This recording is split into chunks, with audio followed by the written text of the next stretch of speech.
एक दौर की बात है। एक ऐसे बादशाह की सल्तनत थी जिसके घर में लगातार 6 बेटियां पैदा हुईं, मगर बादशाह के दिल में बेटे की ख्वाहिश गहरी बैठी हुई थी।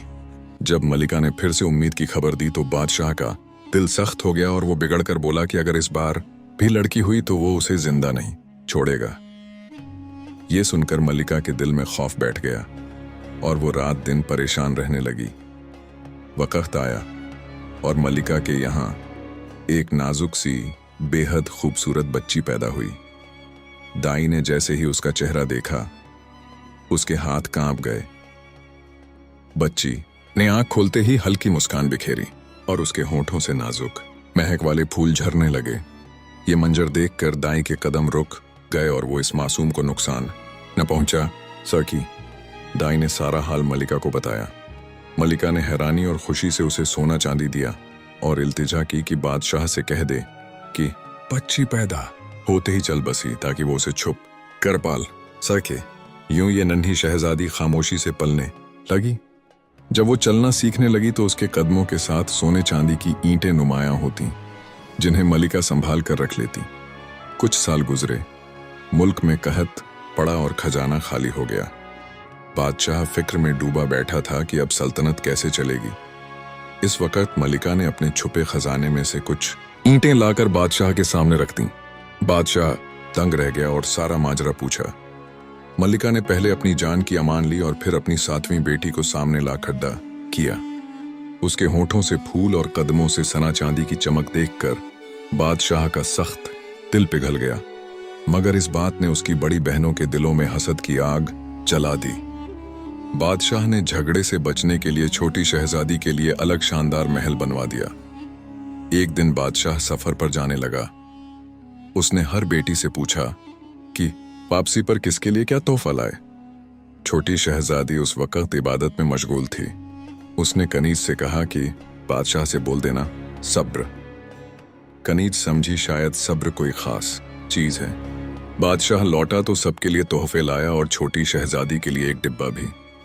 कुछ वक्त डिब्बा यूं ही रखा रहा। फिर एक दिन गर्मी में पंखा ढूंढते हुए उसने डिब्बा खोला तो उसमें बेहद हसीन पंखा था। उसने जैसे ही पंखा झलाया एक दिलकश शहजादा सामने आ गया। वो दंग रहकर बेहोश हो गई। शहजादे ने उसे होश में लाया और बताया कि जब भी वो पंखा हिलाएगी वो हाजिर हो जाएगा। दोनों के दरमियान मोहब्बत बढ़ने लगी, मगर ये राज उसकी बड़ी बहनों से छुप न सका। उन्होंने झूठी मोहब्बत का नाटक किया और एक दिन छोटी बहन से कहा कि उसने उसके मेहमान के लिए नरम बिस्तर तैयार किया है, जबकि बिस्तर पर बारीक शीशे के टुकड़े बिछाए गए थे। जब शहजादी ने पंखा झलाकर शहजादे को बुलाया और वो बिस्तर पर लेटा तो शीशे के टुकड़े उसके जिस्म में धंस गए। वो लहूलुहान हो गया। घबराकर शहजादी ने पंखा झलाया और उसे उसके मुल्क वापस भेज दिया। दिन गुजरते रहे, शहजादा ना आया। शहजादी रोती पुकारती पंखा हिलाती, मगर कुछ न होता।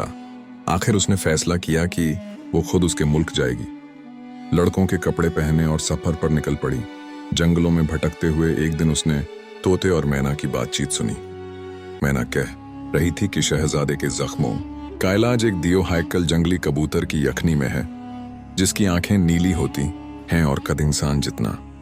ये सुनकर शहजादी ने उसे तलाश करने का पक्का इरादा कर लिया। कई दिनों बाद वो कबूतर उसे मिल गया। उसने चालाकी से उसे काबू किया, ले आई और उसकी यखनी पकाई, जिसकी महक पूरे महल में फैल गई। शहजादा निढाल पड़ा था। शहजादी ने चेहरा छुपाया हुआ था। उसने इजाजत लेकर उसे यखनी पिलाई। कुछ ही दिनों में वो तंदुरुस्त हो गया। जब वो उस नौजवान हकीम को इनाम देने लगा और उससे उसकी ख्वाहिश पूछी तो शहजादी ने नकाब हटा दिया। शहजादे की आंखें खुशी से चमक उठीं। दोनों की शादी बद्धी शान से हुई। 7 दिन 7 रात जश्न मनाया गया। मलिका, बादशाह और उसकी बहनें भी शामिल हुईं।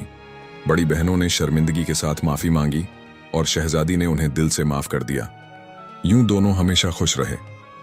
जब वो मुस्कुराती तो फूल बरसते, कदम रखती तो सोना चांदी चमकता और पंखा हिलाती तो खुशियों की ठंडी हवा फैल जाती।